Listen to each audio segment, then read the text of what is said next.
morning, good afternoon, whatever it is, wherever you are. It's me again, Jen. Hello! And I am here with my dear friend and tarot student, Taylor. Yes, Taylor has been helping us out this month, showing us the amazing card deck that was kind of a group project, shall we say, that was collaborated and put together based on a video game. And the video game is Fire Emblem Three Houses for the Nintendo Switch. Yes. So if you are into video games, you might dig this deck. Although, is it still available?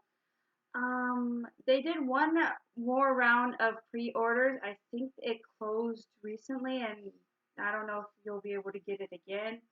So we'll see. Yeah, Hopefully you'll be able to get one of these decks too. Otherwise, I'm sure Taylor wouldn't mind if you check out the videos on all of this that we've been doing this month. And we're getting near the end of the month. So what card do we have today, Taylor? We have... All right. This one's for Kim. Yes. It is the Chariot, and the character is Claude Von Reagan. Claude Von Reagan. And it is Reagan, Riegan. Interesting. So Reagan? Sure, we'll go with that. I think it's pronounced Reagan, but who knows?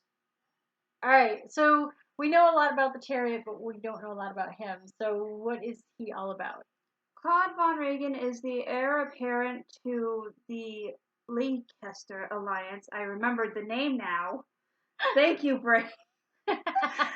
But yeah, he sort of belongs to the Reagan household, which is the sort of leader of this group of nobles that kind of collaborate. They're independent from the other empires in the game, so they're more of a voting system, sort of democratic, and basically he'd be more of the figurehead, like president, but not really. It's complicated. But the interesting thing about Claude is he wasn't actually born to be the successor.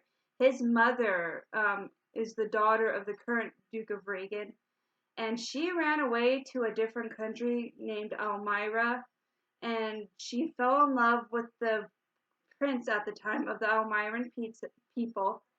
I almost said pizza, but and produced Claude, and so Elmira is a country that borders the current land of Fodolin, and they don't like each other.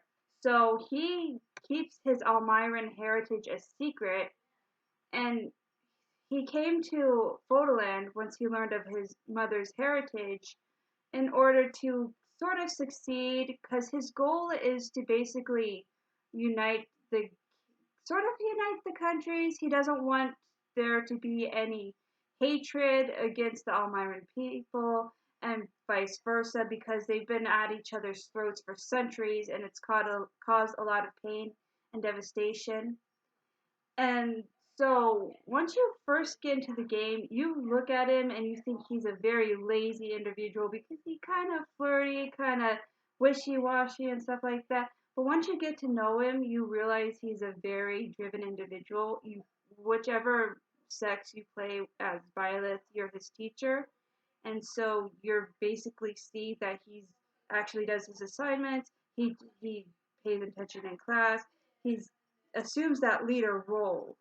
And yes, very driven. And that, I think the bow he owns is actually one of the, I can't remember the name of it, but one of the sacred weapons of the game given to certain nobles by the goddess. So we've got our sacred weapon. We have someone who is from different places, kind of like a Romeo and Juliet with his parents, sounds like, and very driven. So the balance between the dark and the light, very focused, very driven, and the fact that his weapon is a bow and keeping things straight and aiming for things, that to me is all very Chariot, because Chariot is usually a balance between darkness and light. It is trying to keep those things straight and narrow.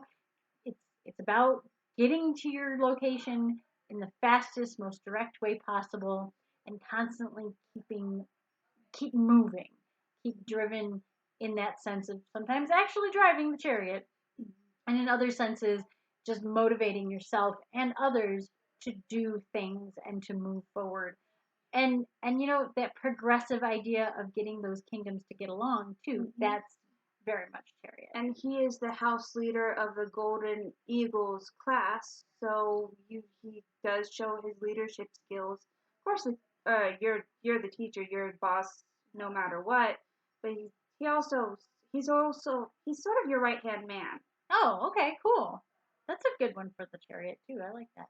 All right, I'm pretty good with this card. It doesn't have some of the things I would like to see in a Chariot card, like a balance of black and white or a chariot of some kind. It doesn't look like he's on any kind of vehicle. Maybe he is. I don't know. Depending on the game, he could be a wyvern rider. Oh, but see, they gotta show that. They gotta show that. It does show in the card. You gotta go based on what's on the card. That's true. Anyway, I think it's pretty good in the sense of knowing that he is from two different worlds kind of thing, and he balances that out. That's a really positive thing for use with the Chariot, and that he is driven, and that is something that is really driven home in his character traits. That works really well with the Chariot. I like that. So, thank you. I think this is a really good card. I'm excited. It's really pretty card too. I really like it. I love the gold embossing on this card. It's really pretty. So, until next time, stay safe, stay healthy, stay happy.